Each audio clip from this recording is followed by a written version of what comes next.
Tokyo ரெஞ்சர்ஸோட next எபிசோட்ல இருக்கும். இதுக்கு முன்னாடியே பார்த்தோம்னா ஒரு 4 எபிசோட் இருக்கு. யாரும் பார்க்கலாம்னா மறக்காம செக் பண்ணுங்க. வெல்கம் டு ஜிச் ஃபேமிலி. நம்ம பார்க்க போகிறது டோக்கியோ ரெஞ்சர்ஸோட சீசன் 4 எபிசோட் 5ல இருக்கும். ஸோ ஸ்டார்ட் பண்ணலாமா? இதுக்கு தான் நான் அன்றைக்கே சொன்னேன், இது நடக்கும்னு எனக்கு தெரியும்டா, இதுக்காக தான் நீ வராதான்னு சொல்லிட்டு இருந்தேன்.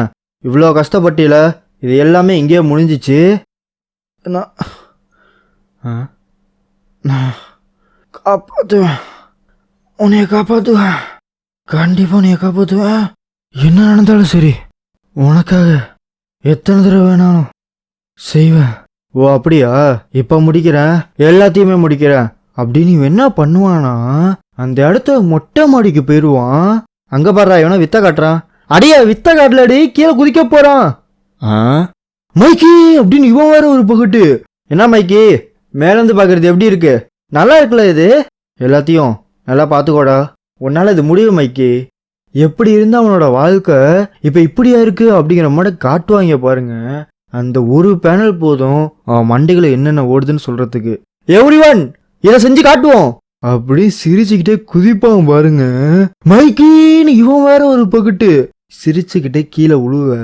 என்னடா நடக்க போகுதுன்னு பார்த்துட்டு இருப்போமா, டக்குனு கை விட்டு டாக்கு மிச்சு பிடிச்சிருவான். நான் கண்டிப்பா நீ சாக விட மாட்டேன், உன்னை இப்ப சாக விட மாட்டேன். டாக்கமுச்சு வலியோட புடிச்சிட்டு இருக்க. சீக்கிரம் சீக்கிரம் என் கையை பிடி. இது பைத்தியக்காரத்தனம். நான் இப்பதான் உன்னை சுட்டுட்டு வந்தேன், என் கையை விடு. டேய் சொல்றது கேளு, ரொம்ப நேரம்லாம் கிடையாது, நான் மயக்கமாக போறேன், சீக்கிரமே நீ பிடி. இங்க பாரு, நான் எல்லாத்தையும் முடிக்கணும்னு ஆசைப்படுறேன், என்னோட கையை விடு. கமான் மைக்கி, இப்ப எடுக்கிறது முடிவு நினைச்சு நீ கண்டிப்பா வருத்தப்படுவ. சீக்கிரமா புறா, நான் உன்னை கண்டிப்பாக காப்பாற்றுவேன். என்ன நடந்தாலும் சரி, எத்தனை தடவை நான் பாசத்துக்கு போனாலும் சரி, என்ன நடந்தாலும் உன்னை நான் காப்பாற்றுவேன். என்ன பேசிட்டு இருக்க? என்ன மறந்துட்டியா? உன்னால பாசத்துக்கு போக முடியாது, நீ தானே சொன்ன. சரி, இதுக்காக தானே உன்னை பார்க்கக்கூடாதுன்னு நினச்சிட்டு இருந்தேன். இது நடக்குன்னு எனக்கு முன்னாடியே தெரியும். இங்கே பாரு, புரிஞ்சுக்கோ, உன்னை இப்போதான் சுட்டுட்டு வந்த, என்னை விட்டு தள்ளு. சொல்றதுக்கு இல்லை டாக்கமிச்சு, எனக்கு பீச குடுறா, வாய முடுறா. ஏன்டா எப்பயுமே ஏன்டா இப்படி பேசிட்டு இருக்க? எல்லா தடவையுமே எப்பயுமே எப்ப பார்த்தாலுமே எல்லா தப்பையுமே ஓ மேலே எதுக்கு எடுத்து போட்டுக்கிற? ஓய் மாஞ்சிரோ, ஒரே ஒரு தடவை சொல்லு, உன்னை காப்பாற்ற சொல்லி ஒரு தடவை சொல்லித்தரோடா. டேம் இட், கண்டிப்பா உனக்காக நான் உனக்காக வந்து நிக்கிறேன், நான் உன்னை காப்பாத்துவேன் மாஞ்சிரோ. இந்த பகிட்டு மைக்கி கண்ணுல அழுக அப்படியே வரும் பாருங்க. ப்ளீஸ் என்னை காப்பாத்து டாகமிச்சு அப்படின்னு சொல்லுவானா. இவ்வளவு நேரம் டாகமிச்சிய பிடிக்காத அந்த கையை அவனை பிடிக்க, இவன் வழியில சிரிக்கன்னு சொல்லி அந்த பேனலை பாக்குறப்பே எப்போ அவ்வளோ செம்மையா இருக்கும். ஏய் தூங்கிட்டே இருக்காதுடா, லேட் ஆகுதுல.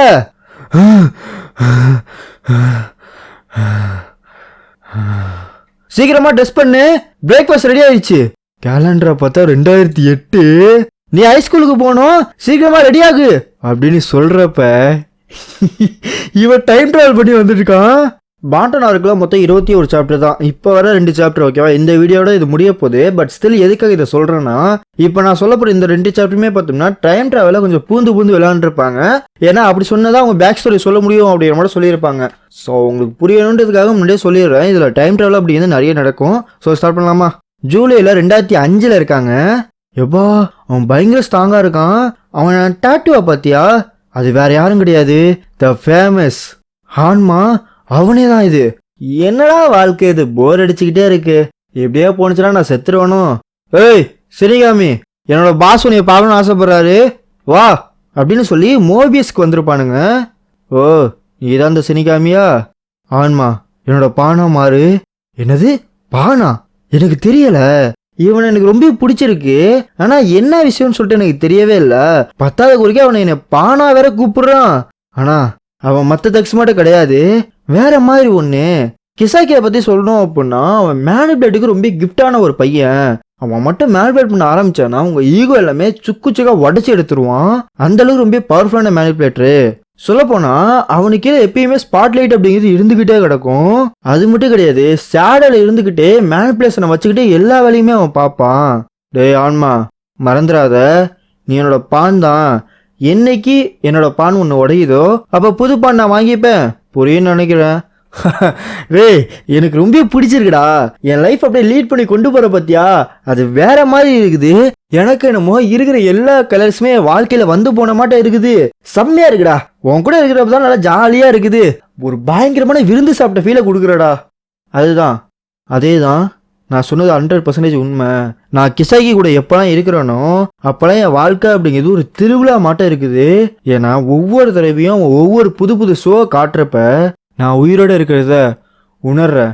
ஆன்மா, உண்மையை சொல்லு, எதுக்காக நீ இவ்வளோ நாள் ஃபாலோ பண்ணிட்டு இருக்க? எது அப்படியா? நான் அதை சொல்லணும்னா நீ சாகணுமே. சீரியஸ்லி கிசாக்கி, உண்மையிலே வா. நீ இந்த மட்டும் வேலையெல்லாம் பண்ண மாட்டியே. உன் கையில் கரைப்படாது. என்ன இப்போ பண்ணுற? எனக்கு தெரியும், நான் ஒரு ஜோக்கர் தான். நான் ஒரு மெயின் கேரக்டரே கிடையாது. ஆனால் அதுக்காக எனக்கு என்ன வேணுமோ அதை அடைஞ்சே தருவேன். அதுக்காக நான் என்ன வேணா பண்ணுவேன். இவ்வளோ வருஷத்தில் இப்போ தானே நீ ஓப்பனவே பண்ணியிருக்க. கிசாக்கி, இந்த ரோடு எனக்கு கடமைப்பட்டிருக்க. என்ன சொல்கிற? இதுதானே பிகினிங்கு. ஆ, அப்படியே பாப்பான் பாருங்க. கிசாக்கி எங்க செத்து கிடப்பான். ஏய், எந்த பஞ்சையும் விட்டு வைக்கல. உன்னால முடிஞ்ச எல்லாத்தையும் பண்ணிட்டுல. அப்படியே அங்கேருந்து 2018 6 ஜூனுக்கு வராங்க. எப்படி இருக்க கிசாக்கி? நல்லா இருக்கியா? சொன்ன மாதிரியே என் ப்ராமிஸை காப்பாற்றணும்ல, அதுக்காக தான் இது. ஸோ ஸ்டார்ட் பண்ணலாமா? The story of clown and the சினிகாமி. அப்படியே அங்கே கட் பண்ணி இப்போ இவங்க கதைக்கு வராங்க. நான் மைக்கு கூட அலையன்ஸ் வச்சுக்கிட்டேன். அன்னையிலேருந்து நான் எங்கே இருக்கணுமோ அங்கே இருக்கிற மாதிரி எனக்கு ஃபீல் ஆச்சு. மியூச்சோ, இவனை பார்த்துக்கோ. மற்ற டிவிஷனில் இவனை வச்சு மேய்க்க முடியலடா, எல்லாம் கதறானுங்க. நீனாச்சும் இவனை பார்த்துப்பேன்னு நினைக்கிறேன். உன்னைய பற்றி மைக்கு கரெக்டாக தான்டா சொல்லியிருக்கான். நீ இங்கே இருக்க வேண்டிய ஆளே கிடையாதுல, அதானே உன் மனசில் ஓடிட்டு இருக்கு. அதுவும் கரெக்டு தான். ஏன்னா நானுமே இங்கே இருக்கக்கூடிய ஆள் கிடையாது. நம்ம 2 பேரும் ஒரே மாதிரி தான். 5th டிவிஷனோட ஸ்பெஷல் மிஷின் அப்படிங்கிறது துரோகியை கண்டுபிடிச்சி மைக்கு கிட்ட சொல்லணும். அவ்வளோதான் நம்ம வேலை. எனக்கு என்ன தோணுதுன்னா, பாஜி மேலே ஒரே சந்தேகமாக இருக்குது.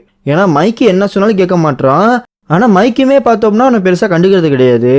எனக்கு தெரியும், ஏன்னா பாஜி மைக்கோட சைல்ட்ஹுட் ஃப்ரெண்டு. நீ என்னடா டிஃபென்ஸாக விளாட்றியா? கிங் ரொம்ப முக்கியம் இல்லையா? சரி, அதெல்லாம் இருக்கட்டும். யோட்ஸே எங்களை என்ன பிரச்சனை பண்ணிட்டு வந்த? டோமனை பற்றி ஜாலியாக கலாச்சிட்டு இருந்தானுங்க, சும்மா விட்டுருவாங்களா? கிங்கை மட்டும் எப்பயும் பார்க்கக்கூடாது, ஒன்றையும் அப்பப்போ பார்த்துக்கணும். இந்தா, இந்த மாஸ்கை போட்டுக்கோ. அந்த ஸ்கார் உனக்கு பெருசாக எந்த நல்லதையும் பண்ண போகிறது கிடையாது. ரொம்ப நன்றி. நான் நினச்சி பார்க்கறதுக்கு முன்னாடி ஜான்ஸு ரொம்ப லாயலாக எனக்கு மாறிட்டான். அவன் ரொம்ப ஸ்ட்ராங்கான ரொம்ப தைரியமான ஒரு வாரியராக மாறியிருந்தான். அது மட்டும் கிடையாது, அடுத்த 6 மாதத்துலேயே அவனோட ரைட் ஹேண்ட் மேனாகவே மாறிட்டான். ஏப்பா, நான் சின்ன பிள்ளை தான் தெரியும்னு நினைக்கிறேன். எனக்கு என்னமோ உன்னை பார்க்குறப்ப ஒரு அண்ணன் ஃபீல் வருதுடா. அதே தான் எனக்கும். உன்னை பார்க்குறப்ப தம்பி ஃபீல் வருது. நான் நினச்சி பார்க்கறதுக்குள்ள நான் சொல்கிறது எல்லாத்தையும் சான்ஸு கண்ணை முடிட்டு செய்ய ஆரம்பித்தான். எது வரைக்கும்னா, நான் இனியும் கொக்குனவி கடத்தினக்கு அப்புறமும் டாக்க மிச்ச பிடிச்சி வச்சிருந்தப்பையும் அவன் எனக்கு சப்போர்ட் பண்ணான். நீங்கள் மைக்குக்கும் டோமனுக்கும் துரோகம் பண்ணுறீங்களா? நான் மைக்கை மட்டும் பார்க்கலன்னா இவ்வளோ தூரம் நடந்திருக்க வாய்ப்பே கிடையாது. இதுக்கப்புறம் உன்னோட முடியுதான். இதில் யோசிக்க என்ன இருக்கு? நான் உன் கூட இருக்கேன் பாஸ். அப்படியே அங்கே முடிஞ்சு ஒரு 6 மாதம் கழிச்சு காட்டுறாங்க. என்ன, உங்கள் சென்டென்ஸை ரெடியூஸ் பண்ணிட்டாங்கம்மா, கன்கிராச்சுலேஷன். சரிட்டு, எங்கடா போகிறோம்? இதுதான் காண்டோ இன்சிடென்ட் நடந்த இடம். இதுக்காக தான் நான் ரொம்ப நாள் காத்துட்டு இருந்தேன். அடே துரோகின்னு ஒரு போடு போடுவான் பாருங்க. என்னது அப்படின்னு எனக்கு ஒண்ணுமே புரியாது. இதுக்காக தான் நான் ரொம்ப காத்துட்டு இருந்தேன். உனக்கு ஞாபகம் இருக்கா? சோகி விளையாண்டப்ப நான் சொன்னேன், ராஜா தான் எல்லாத்தோடய முக்கியம், செக்மேட் அப்படின்னு அவன் கொடுத்த மாஸ்கை கழட்டி தூக்கி போடுவான். நீ என்னைக்கு மைக்கு துரோகம் பண்ணியோ அன்னைக்கே நான் இந்த முடிவு எடுத்துட்டேன்டா உன்னைய போடணும்னு சொல்லிட்டு. இதுதான் துரோகத்தோட பரிசா? அப்படியே 2008 நியூஸ் வரும். என்ன மேட்டர்னா, டோக்கியோ பே கிட்ட ஒரு ஸ்கெலிட்டன் கிடைச்சிருக்கும், எலும்பு கூடு. ஓகேவா? அது யார் என்னன்னு சொல்லிட்டு ஃபர்தரா ரிசர்ச் பண்ணிட்டு இருக்கானுங்களாம். ஸோ சீக்கிரமா கண்டுபிடிச்சிருவாங்க அப்படிங்கிற மாதிரி சொல்லியிருக்கானுங்க. ஸோயா, இதோட இந்த சாப்டர் அப்படிங்கிறது கம்ப்ளீட்டாக க்ளோஸ் ஆகுது. அண்ட் இதோட பாண்டன் ஆர்க்குமே பார்த்தோம்னா கம்ப்ளீட்டாக முடியுது. இதுக்கப்புறம் ஃபைனல் ஆக்ட் தான். அது ஒரு 30 சாப்டர் என்னமா தான். ஓகேவா? அதையுமே வேகமாக பார்க்க ஆரம்பிப்போம். யா, லவ் யூ ஸோ மச்.